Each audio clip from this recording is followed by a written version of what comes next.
while back, my friend Pastor Cliff from the USA did 6 tactics of the enemy, which was brilliant.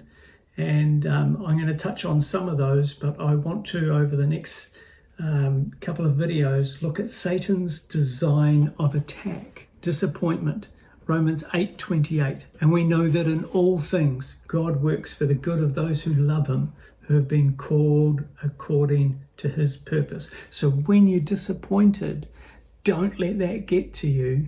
Just quote Romans 8:28, that God works for the good of those who love him. Another way he loves to try and work is discouragement. This is my favorite scriptures, 1 Samuel 36. David was greatly distressed because the men were talking of stoning him. Each one was bitter in spirit because of his sons and daughters. But David found strength in the Lord his God. They'd been away fighting. They came back.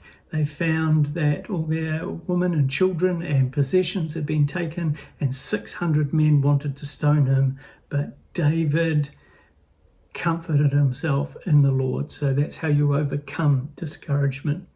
Another one is despair, 2 Corinthians 4:8. For we are hard pressed on every side, but not crushed, perplexed, but not in despair, persecuted, but not abandoned, struck down, but not destroyed.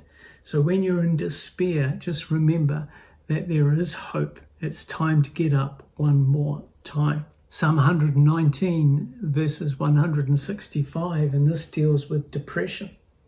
And depression's real. I know for myself, over the last year, I've lost my hearing. It's been replaced by all sorts of noises, from waterfalls to insects. I find it really hard to concentrate, and there's been many times where I've sunk quite low, but I refuse to stay there.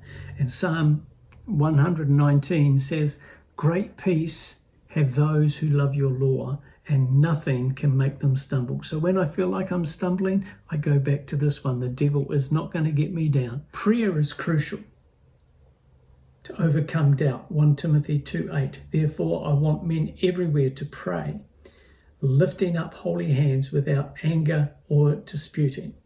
Overcoming disbelief. Hebrews 3:12. See to it, brothers and sisters, that none of you has a sinful, unbelieving heart that turns away from the living God, but encourage one another. Okay, I'll leave it there. Those are some of the tactics of the enemy, some of Satan's design of attack, and we'll touch on more a little bit later. Bless. Thanks very much for watching. Don't forget to subscribe to the Hope is Alive channel and click here to watch more videos.